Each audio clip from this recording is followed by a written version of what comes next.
I can pre-prepare my questions, but he needs to answer from his mind. Yes. Ladies and gents, a very warm welcome to round two of overconfident, over-inflammatory and over-promoted leader of the opposition versus underhand and underestimated in terms of his sheer tyranny Prime Minister.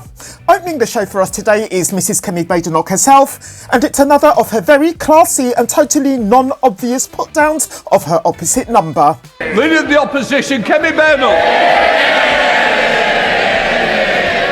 Mr. Speaker, the Prime Minister can plant as many questions as is like with his backbenchers. But at the end of the day, I'm the one he has to face at the dispatch box. You're pleased with that little dig at the PM, aren't you, Mrs B? Well, who's about to look a bit silly herself any second now. And it really is rather astounding just how quickly your first gaffe comes. And I welcome him, Mr. Speaker. I welcome him back from... Mr. Speaker, I welcome the Prime Minister back from his trip to Azerbaijan, where he has unilaterally made commitments that will make life more experienced for everyone back home. Yeah, there's nothing worse than just how much more experience life is becoming under this Labour government. But just imagine if things were getting more expensive. Now that would be unbearable. Do subscribe, do give the video a like and do drop me a comment. And if you're feeling super generous, please donate. Hit the thanks button below. But how could little Miss Never Put a Foot Wrong have fluffed that word? Don't tell me that the leader of the opposition, who takes exception to having the Prime Minister answering her aggressive, incendiary probes with pre-prepared answers, is reading from a script herself. No. Somebody's suggesting reading. I think if you notice, the Prime Minister also reads. So please get your Oh, Mr. Speaker, I bet you've only gone and triggered Mrs B into admonishing the PM once again for answering her from a script. I just bet. I can pre-prepare my questions, but he needs to answer from his mind. Yes. Honestly, Mrs B spent practically all of the previous PMQs criticising the PM for relying on scripted answers to respond to her questioning. And she seems to have forgotten how stupid she ended up looking over that. Mr. Speaker, he does not answer the questions, just read the lines the officials have prepared for him. His scripted lines are showing that he has not even listened to the budget himself. So I will try a different question. Perhaps he can give something that is unscripted to the people watching. If she's going to complain about scripted answers, it's probably best not to read that from a script. Anyway, not to interrupt you, Mrs B. So he has made life more expensive with his unilateral commitments. But speaking of making life more expensive, will the Prime Minister confirm that he will keep the cap on council tax? Mr. Speaker, she talks of the trip to COP. I'm very proud of the fact that we're restoring leadership on climate to this country, the UK. Because that will be measured in lower bills on energy independence and the jobs of the future. And in relation, and she may have missed, but on Monday I was very pleased to announce a huge order into jobs in Hull for blades for offshore wind. If she's opposed to that sort of action, she should go to Hull and say so. On the question of council, she knows what the arrangements are. Now, PM, you know your opposite number doesn't miss a trick. You know what happens when you don't answer what she's actually asked you, especially when a yes or no is all that's needed. I think the House would have heard that the Prime Minister could neither confirm nor deny whether there was a cap in council tax was being raised. Well, you walked straight into that one, didn't you, Prime Minister? So I will ask him this question. How much extra does he expect local authorities will have to raise to cover the social care funding gap created by the Chancellor's budget and increases in employers' NI? He told the member for Edinburgh West just now that he was covering social care. How much extra does he expect local authorities to raise?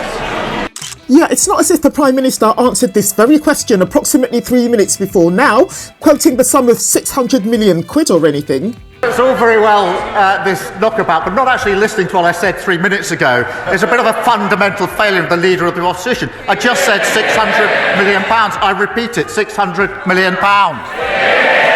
I reckon you've worked out that that answer was given at a point of these PMQs which isn't shown in this clip. So anyway, Mrs B, what's your answer to that? That he has repeated that number because he has probably not listened to the Labour-run LGA, who said that with no separate funding for the Chancellor's budget announcements, care providers will likely see increased costs, which will cost councils more, and all of the £600 in grant increase he is giving. Sorry, what figure did you just quote, Mrs B? And all of the £600 in grant increase he is giving. We'll put that down as gaffe number 2, Mrs B. Will not cover what is required for adult social care. It is clear that they had not thought through the impact of the budget, and this is the problem with having a copy and paste Chancellor. Well, legend has it, Mrs B, that if young Mrs Reeves is indeed one such copy and paste Chancellor, then your very own Kwasi Kwarteng, no less, was a Control-Alt-Delete Chancellor. Did they not realise that care homes, GP surgeries, children's nurseries, hospices, and even charities have to pay employers' NI?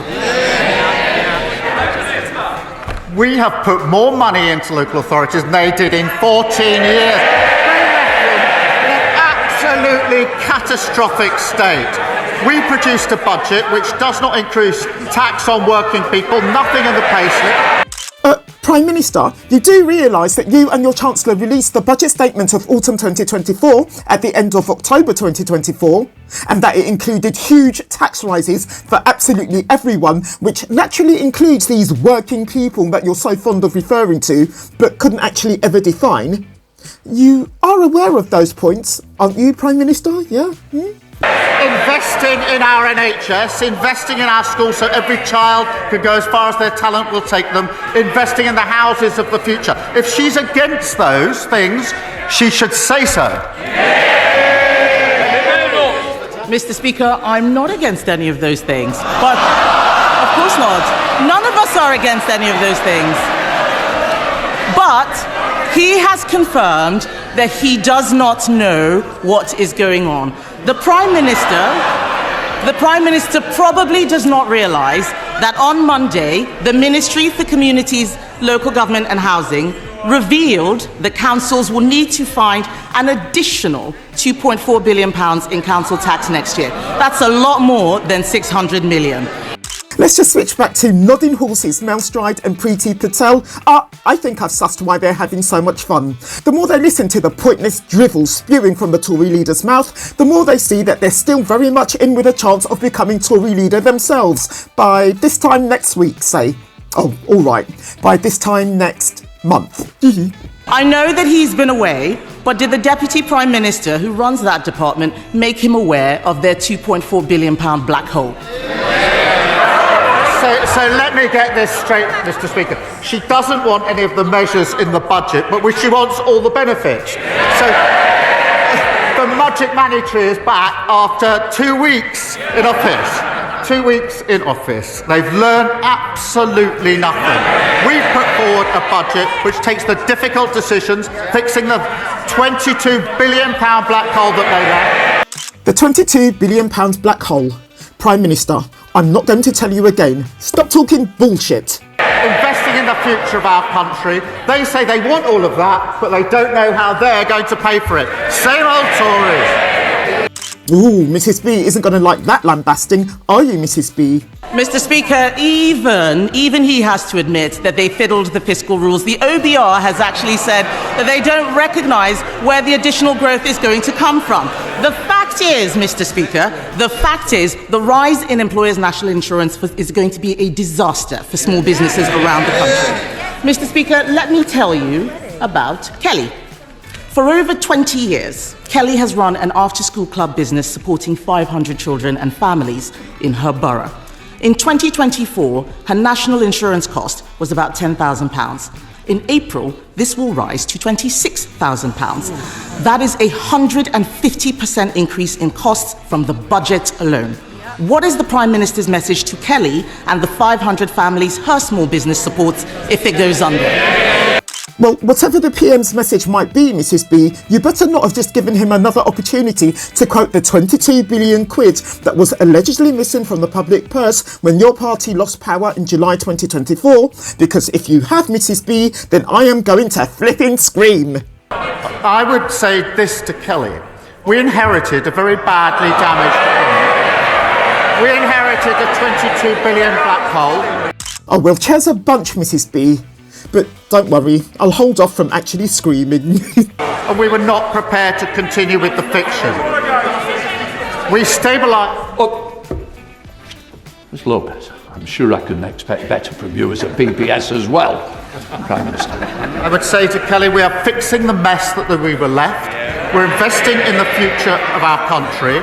I would also say to that the Leader of the Opposition, week 2, wants all the benefits from the budget, but has no way of saying how she's going to pay for it. Same old mistake over and over again. Right, Prime Minister, I think we've all had about enough of repeat answers and repeat questions. But we've all had quite a good laugh from this comedy show that you and your opposite number like to put on for us from week to week. Same time next week then, Prime Minister, Mrs. B? If you've enjoyed this video, I recommend you to watch this one next. I'll meet you there.